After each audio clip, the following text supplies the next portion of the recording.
Nestle's Ever-Ready, the instant cocoa. Nestle's Quick for great chocolate milk. And Nestle's chocolate bars now present Space Patrol! High adventure in the wild, vast reaches of space. Missions of daring in the name of interplanetary justice. Travel into the future with Buzz Corey, Commander-in-Chief of the Space Patrol! In today's transcribed Space Patrol adventure, Buzz and Happy have landed on a distant planet to help 500 enslaved workers escape from a mine. Happy waits in the grounded ship while Buzz walks toward the robot-guarded mine shaft. Cadet Happy to Commander Corey. Go ahead, Happy. I just picked up something in the viewscope screen. It's one of those robot cargo jobs, and it's heading this way. Happy, those ships never land anywhere in Gobonic except the city spaceport. This one's sure barreling in, sir. If it keeps its present trajectory, it'll land right in the mining area. Land? It's set to crash. Crash? Mr. Ruger's work. We can't stop that ship. It'll explode and destroy every living person in this area. We'll return in just a moment with the thrilling story of Frightened Robots. Space Patrollers, this is Commander Corey. Let me ask you something. When Mom and Dad had their breakfast coffee this morning, did you have a good hot drink? You know, you need a real morning warm-up for all-day power. That's why you should always start the day the Space Patrol way, with a big cup of Nestle's Instant Cocoa. It's just loaded with good hot nourishment for real energy. And Nestle's makes the greatest hot cocoa you've ever tasted. It's rich, it's smooth, it's delicious. It's really out of this universe. And wait till you see how fast and easy it is to fix. Why, Nestle's Ever-Ready is so easy it just about makes itself. Now listen, here's all you do. You just put 1, 2, 3 teaspoons of Nestle's in your cup and add hot water. That's all. Now you're all ready to drink it and get your supply of morning pep. And Nestle's Ever-Ready is the complete cocoa, too. You add nothing but water because whole milk and sugar are already in it. You ought to see the lineup around here when they sound the Nestle's call. Everybody goes for that delicious Nestle's chocolate flavor. That goes for me, too. Now, why don't you get the Nestle Space Patrol habit? Ask Mom to stock your galley with Nestle's and drink it regularly, the way we do. And you'll have power to spare. That's Nestle's Ever-Ready Cocoa in the bright red can. And now, today's Space Patrol adventure, The Frightened Robots. Commander Corey and Cadet Happy are in the Terra 5, high above the surface of the planet Gobonic, a world ruled by robots. They've just blasted off from a forest region where they said goodbye to Mono and Anila, 2 friends whom the Space Patrollers rescued from enemies in the principal city of the planet. While Buzz is at the controls, Happy idly adjusts the Space Patrol periscope, the amazing hyperspace optical device that can show a close-up view of any part of space. You see anything interesting, Happy? Just a train of cars, sir. Probably headed for one of the farming areas outside the city. Gobonic is a depressing planet, huh? Still, I hate to leave it. I found a Mono and his friends, you mean? Yes. Gobonic won't be free until the robots are overthrown. That might take years. Sure wish we could do something to help them. Well, it's not our job to meddle into other people's internal affairs, Hap. What we've done was just to save Mono's life. We acted as individuals, not as agents of the United Planets. Hey, I thought those trains left the city empty. That's what Mona told us. They brought back full of supplies, and half of them sent to Warmont. Oh, these cars are open, sir. They're like we'd haul ore in, but well, some of them are full of people. Well, farm workers, probably. They're just jammed into those cars. Oh, those poor people. I know how you feel, huh? That's something we have no control over. Our job is to explore Warmont for radioactive minerals. Better cut off that periscope before you feel worse than you do now. Yes, sir. Well, hey, we've got to give this to Mono when we let him out of the ship. Oh, look now, his robot control unit. Uh-huh. It might come in handy if Mono or any of his friends have to return to the city. Well, perhaps it's just as well Mona doesn't have it. If he's caught with one of the administrator's robot controls, I hate to think what would happen to him. Agent 7 at Gobonic City calling ARL Camp 21. Commander, it's one of our space opponents. Turn up the volume, Hap. Agent 7 at Gobonic City calling ARL Camp 21. Come in, please. ARL Camp, that's an anti-robot league hideout. ARL Camp 21 here. Go ahead, Agent 7. That's Mono. Hey, they're operating already. They've distributed our miniature space opponents inside the city. Warn all the League members not to try to enter the city. Don't even contact us by space opponent. The robots are rounding us up. We've been betrayed. No, I don't think so. The roundup isn't very selective. But this morning, 500 workers from all sections were picked out and put aboard a work train. They're on their way to the K-Light mines. K-Light mines. How did you find out? The robots broadcast it all over the city. Obviously, it's a disciplinary action. Of course. K-Light is useless.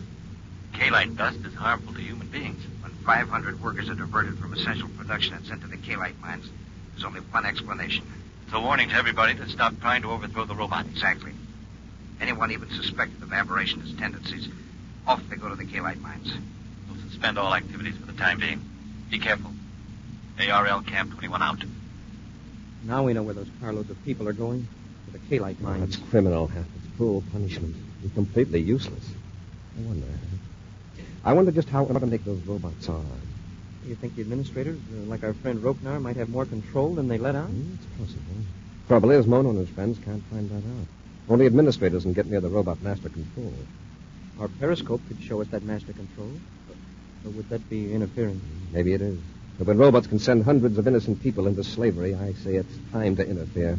So do I. I'll get that map of the city Mono drew for me. Then we'll use the periscope and find out how that robot system operates.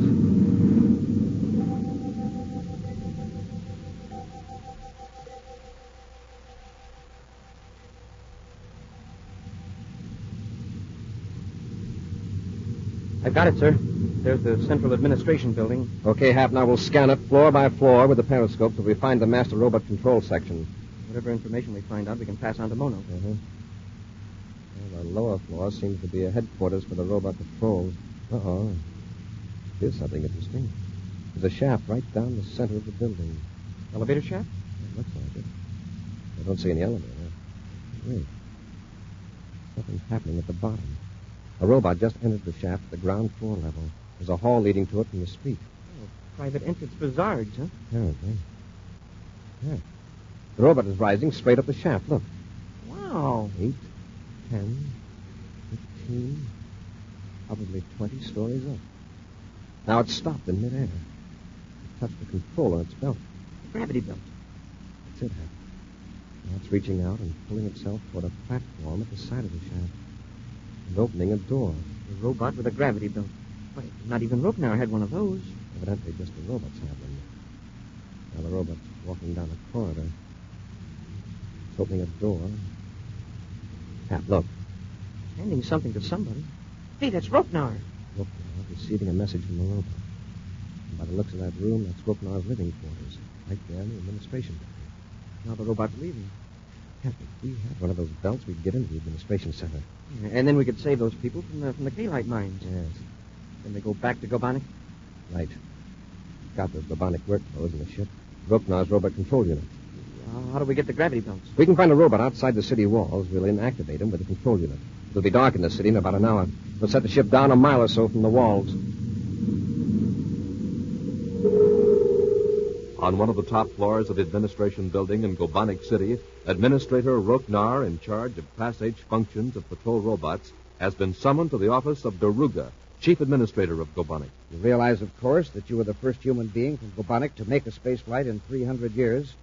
You are now an unknown variable where our computers are concerned. Unknown variables are dangerous to our robot-controlled economy. I don't understand, Daruga. The space flight hasn't changed me. As I explained, I was forced into the ship by these visitors from another solar system. You, Ropenar, may have been contaminated by your brief exposure to these two strangers from outer space. Oh, no. They will not trouble us again. It is all forgotten. The computers will not forget. I had to feed false data into the master computer to arrange this shipment of workers to the K-Light mines. Some sections are now short-handed. That means longer hours, a general speed-up and lower efficiency. Yes, but there will be no more anti-robot talk among the workers. They're thoroughly frightened. Fright, Ropenar, is a factor that cannot be measured by the computers. Our robot controls can maintain proper balance only if the human population can be kept calm and placid. Fear and hope of change, these must be kept to the minimum at all times. Yes, I understand. And I will keep my robot patrols alert for any sign of aberration. Very well. You may go, Administrator Ropenar. Thank you, Chief Daruga.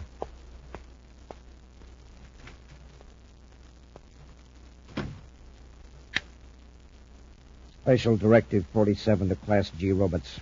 Administrator Ropenar, in charge of Class H functions of robots, is now under surveillance until further notice. Record and report aberrationist behavior. Daruga. With rockets cut out, the Terra 5 descends to the ground by repel array a mile from the city. Under cover of darkness, Buzz and Happy make their way to the high walls. The plain, drab coveralls of the Gobonic workers cover their space patrol uniforms. At the gate stands a single robot guard. There's just one of them. He's got a gravity belt. Maybe we can get another one inside. I think he sees us now. I'm going to immobilize him at the control room. The robot's frozen, sir. I'll handle this job alone, Pat. I'll take the robot's gravity belt and enter the city. You stand watching the ship. Yes, Commander. Hope there's no trick to removing the robot's gravity. It's a simple buckle. It only fits me. Turn of this knob should lift me to the top of the wall. Sure wish I were going with you, sir. I'll keep a miniature spaceboat on, Pat. I'll keep you informed if I have a chance. Here goes. Hey, it works. Return to the ship, Happy? Yes, sir. Good luck, Commander.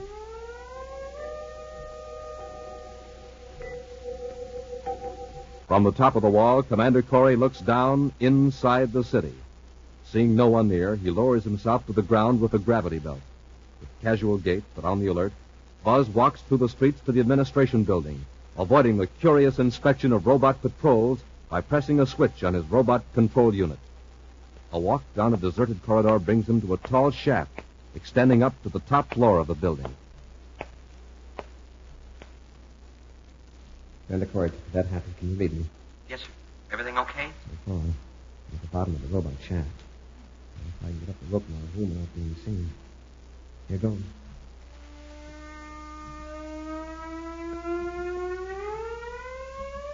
This gravity belt's a great thing. I'll try to pick one up for you on the way back to the ship. Fine, Commander. I'm on the landing ledge.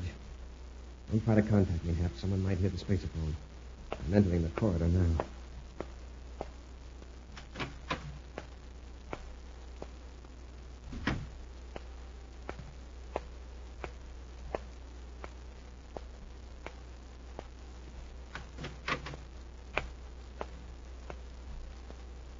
Get your hands up, Rupnar.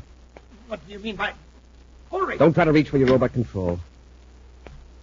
I'd better remove it from your belt. I don't want to use this ray gun on you, so behave yourself. You've got to get out of here.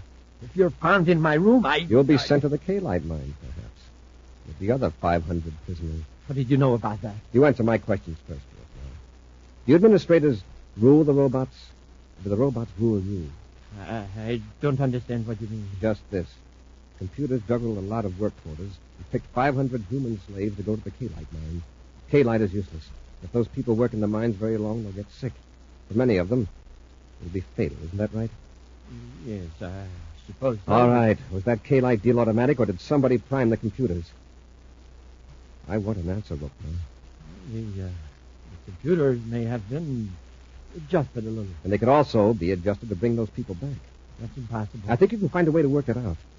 Even if you burn out a couple of fuses in the computers, it's better than forcing 500 people to mine poisonous K-Light. Computers cannot be changed, I tell you. Now, look, Rupnar. I can do a lot of mischief to your patrol robots. Your push-button police. I can make you look pretty foolish. I can do all this without hurting a single human being, not even an administrator. You wouldn't wreck my robot. Unless you bring those people back from the mines, you will be in the junk business. How about it? I think it can be arranged. If you give me time to talk to the chief administrator. Of course, he must never know. But he does know. Deruga. Both of you stand perfectly still. This weapon in my hand can destroy you both. A move from either of you, and I shall use it. We'll return to Space Patrol in just a moment. Say, here comes Tony Sides. Well, I'll be. He's growing a mustache. Who? Me, Captain Tufel? What do you mean? Oh, you sure have. It's brown and quite a long one, too. Ah, gee whiz. That's no mustache. That's some Nestle's cocoa. You see, I had a cut just a few minutes ago. And, well, I guess I was in such a hurry to drink it, I got some on my upper lip. I'll just lick it off. Gee, that's good. Yes, that's what everybody says, Tony. You know, Nestle's Eveready makes the best cocoa in the universe. It's so rich, so chocolatey, and so smooth. You know, since we got the Space Patrol habit at our house, all my brothers and sisters drink Nestle's cocoa for breakfast. We love the way it tastes, and boy, we sure love the pep it gives us. Starting the day with a hot drink is real smart. Especially when that drink is Nestle's cocoa. You said it. And Nestle's Ever-Ready is so easy to fix, it practically makes itself. You just put 1, 2, 3 teaspoons in your cup and add hot water, and that's all there is to it. Milk and sugar are already in Nestle's, so you don't have to add a thing. Gang, how about you? If you haven't tried the Space Patrol way to start the day, don't wait anymore. Chow up for delicious Nestle's cocoa. Ask your mom to get Nestle's in the bright red can. And now back to our Space Patrol adventure, The Frightened Robots. Buzz and Happy are determined to save several hundred inhabitants of the planet Gobonic who've been forced to mine the poisonous mineral Kalite. While Happy remains in the Terra 5, Buzz undertakes a daring one-man expedition into the city. With the aid of a gravity belt taken from a patrol robot, Buzz rises to the 20th level of the administration building where he encounters Roknar, an official of the robot-ruled government. Just as Buzz obtains a promise from the unwilling Roknar, the chief administrator, Daruga, suddenly appears and holds Buzz at bay with a powerful weapon. Drop your weapon. Go on, drop it. All right. No, Roknar, don't touch it. But, Daruga, I was only going to hand it to you. Indeed. Here I find you in a cozy conference with a worker who has somehow been smuggled up above the 3rd floor. But he's not a worker. He's Commander Corey, one of the visitors from another solar system. So much the worse for you, Roknar. I was right. You have been contaminated by this stranger. I heard you plotting against the robots. No, Daruga. He forced his way in here. He threatened to destroy the patrol robots unless I agree to bring those workers back from the Kalite mine. He's telling the truth, Daruga. Your presence here introduces new factors, variables with which our computers may be unable to cope. Then you administrators will have to do some thinking yourselves for a change. Not if I eliminate the disturbing factor. If I destroy you, now, right here, the robots need never be disturbed with new information. That's it, Daruga. Get rid of Corey and everything will be just as it was before he did it. Corey, let go of me. Hold still, Roknar. Let go of him, Corey. You can't escape. There are Z-type robots out in the corridor. How about this window behind me? Beyond it is a straight drop, 20 levels above the street. You see, you are trapped. Come on, Roknar. You're going through that window. No, we'll be killed. Corey, stop or I'll fire. If you shoot, you destroy Roknar, one of your own administrators. Corey, have you lost your mind? Keep away from that window. You're going through it if I have to carry you. So long, Daruga. Corey, Stop struggling, Roknar. I hate to drop you. This gravity belt should support both of us. We're not falling. We're rising into the air. Hang on, you'll be all right. Commander Corey to Cadet Happy. Happy here, sir. I'll blast off immediately. Pick me up directly over the administration building. If this gravity belt holds up, I'll keep rising. Yes, sir. I've got Roknar with me. They might send some robots up after us, so hurry. Quickly blasting off, Cadet Happy circles back over the city. A tiny dot on the viewscope shows him that he's picked up Buzz and Roknar ascending vertically over the administration building. Cutting the ship's velocity, Happy heads toward the commander, pressing a button on the rocket cockpit panel to open the outer hatch. Can you come closer, Happy? Yes, sir. This gravity belt doesn't give any horizontal motion, Hap, just up and down. You'll have to maneuver the ship so I can reach the open hatch. Yes, sir. When I get close enough, I'll cut my forward speed with a blast from the nose rocket. Right, Hap. Got to make it on the first pass. Roknar's boss, Daruga, is sending up some robots with gravity belts. Okay, Commander. Get set. I'll get this, Roknar. I'll hold on to you, and you concentrate on pulling us into the ship. Yes, Commander. This is it, Commander. Now, Roknar. Now. I got it! We're in the airlock, Happy. Kick on the tail rockets. We're losing altitude. Okay, sir.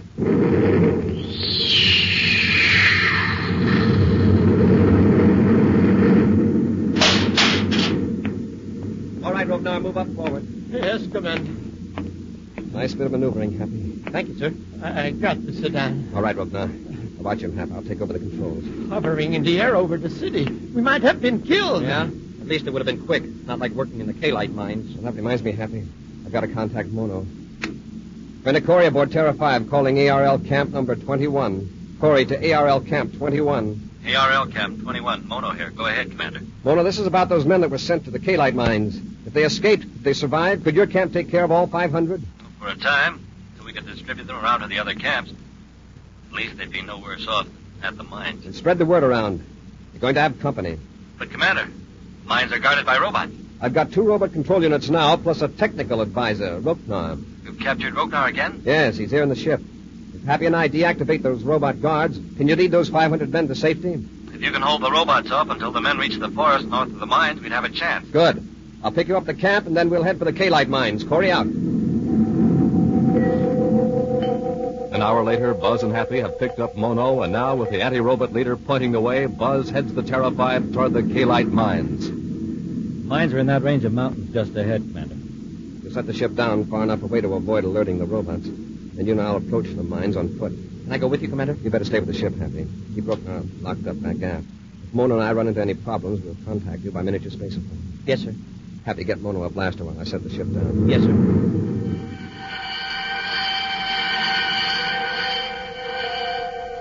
Leaving Happy in the ship, Buzz and Mono strike out over the ridge for the mines.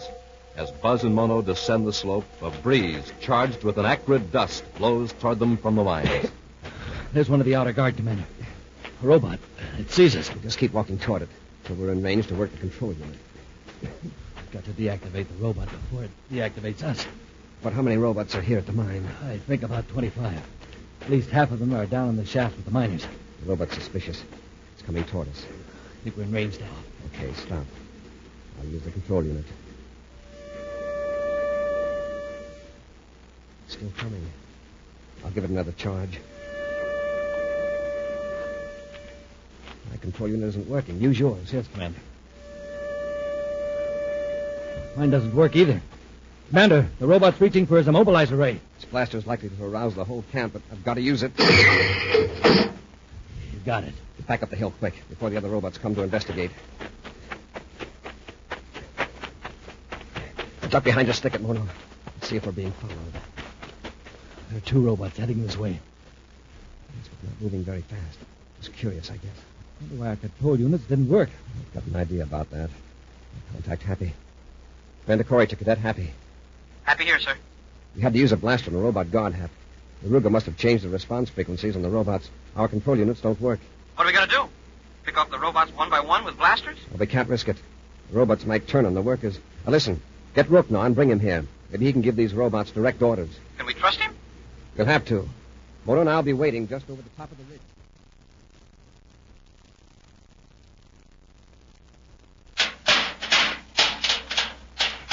All right, Roknar, you can come out now. The commander's got a job for you. A job? What do you mean? The commander will explain. Come on, we're going for a walk. Into the airlock, Roknar. Where are you taking me?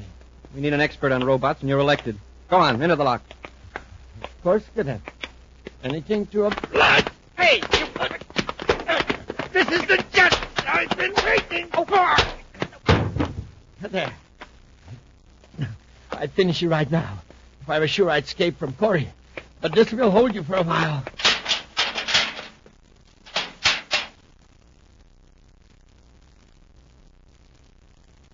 What's taking Happy so long? I'll contact him again. Commander Corey to Cadet Happy. Happy, can you read me? Happy here, sir. Hap, where are you? In the ship. Commander, I pulled a boner. Roknar got away. He pulled a sneak punch and knocked me cold. I just came to. I'm awfully sorry, sir. Now, Hap, listen. Stay on guard in the ship. Mono and I are going to try to get into the mines and lead the workers out. For some reason, most of the robots are leaving the area. Maybe Roknar got a warning through. No, he hasn't had time to get there. And he doesn't have a control unit. Uh-oh. What's the matter? I just picked up something in the viewscope screen. A spaceship. Spaceship? Yes, sir. It's one of those robot cargo jobs. And it's headed this way. Mono, could it be coming to the mines? That's unheard of. Spaceships are used only to take cargoes to the other planet, Warmark. They never land anywhere on Gabonik except the city spaceport. Well, this one is sure barreling in, sir. If it keeps its present trajectory, it'll land right in the mining area. Maybe some big-shot administrators are aboard. Human beings never ride in spaceships. Not here on Gabonik, I mean. Robots are leaving just as that ship is coming in. Hap, how far away is that ship? Oh, at its present velocity, it should land in about 5 minutes. Man, looks like it's set to crash. It'll probably explode and destroy every living person in this area. Smoking rockets. Stand by to blast off, Hap. Mono and I are returning to the ship. Racing over the rough ground, Buzz and Mono reach the Terra 5. The incoming robot ship is now plainly visible to the naked eye as the commander rushes to the controls. Stand by for blast off. Close ports. Fire jets. Fire jets. Up ship and away.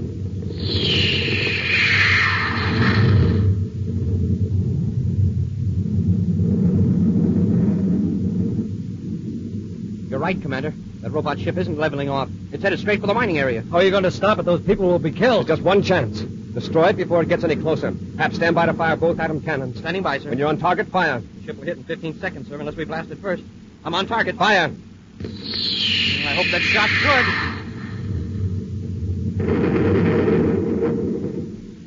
You got it.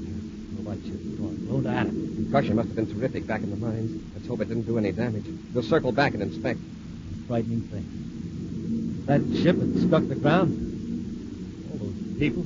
Then Deruga or some other top administrator must have given the robots a signal to leave the mines. He wanted his valuable robots out of danger. The administrators say that the master robots are beyond human control. Yes, that's true. But Deruga pulled that ship out of a course that's followed for centuries. It must have changed the master control. Yes. To destroy 500 helpless innocent people. If it hadn't been for you, Commander. Mono, your enemies have given you proof that the robots can be changed. They can be redirected to help humanity, not to enslave it and destroy it. Hey, look at those people down there, looking up and waving. They're waiting for you, Mono. Waiting for you to lead them to freedom. An action preview of next week's exciting Space Patrol adventure in just a moment. Commander Corey calling all space jockeys. Calling all space jockeys. Accelerate jets. Full speed ahead if you want to get in under the wire, because today is absolutely the last time we will ever be able to offer you a sensational rocket cockpit for your very own. A gang, don't miss out. The rocket cockpit is so much fun, all equipped with moving viewscope, operating speed controls, our secret star drive, master dials that give you the official Space Patrol code, and atomic cannons that really fire. And this rocket cockpit is a real model of the one I fly, so you know it's scientific and complete. Now, here's how you get yours. Send your name and address and 25 cents along with 2 wrappers from any Nestle's chocolate bars to Nestle, Box 54, St. Louis, Missouri. That's Nestle, Box 54, St. Louis, Missouri. And do it right now, because this offer will never be made again. And I want all of you to have the thrill of flying with your own rocket cockpit. And now, a preview of next week's exciting Space Patrol adventure. Buzz is descending the face of a cliff on the planet Gobonic to rescue his friend Mono on a ledge below. In their spaceship on top of the cliff, Happy contacts the commander by spaceophone. How you doing, Commander? I've got to go down another 100 feet, Happy. If I can get to Mono before that robot does. Mono. Mono, answer me. What happened, Commander? Mono collapsed down there on the ledge. The lead robot got him with an immobilizer ray. Smoking rockets. Can you reach him before the robot? If I do, I'll be in range of the immobilizer. I know. Use your blaster on the robot. From this height, I might hit Mono, and there are 5 more robots closing in. Be with us again next week for the thrilling Space Patrol story, A Planet in Peril. Space Patrol, created by Mike Moser, starring Ed Kemmer as Commander Corey and Lynn Osborne as Cadet Happy, was written by Lou Houston. Produced and directed by Larry Robertson. Executive producer Helen Moser. Other players were Ken Mayer, Norman Jolly, Bela Kovac, and Tony Sides. Dick Tufeld speaking.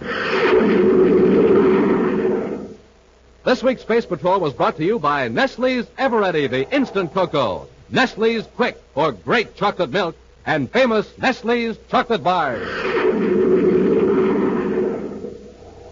This program was broadcast for Armed Forces overseas through the worldwide facilities of the Armed Forces Radio Service. Space Patrol came to you transcribed from Hollywood. This is ABC Radio Network.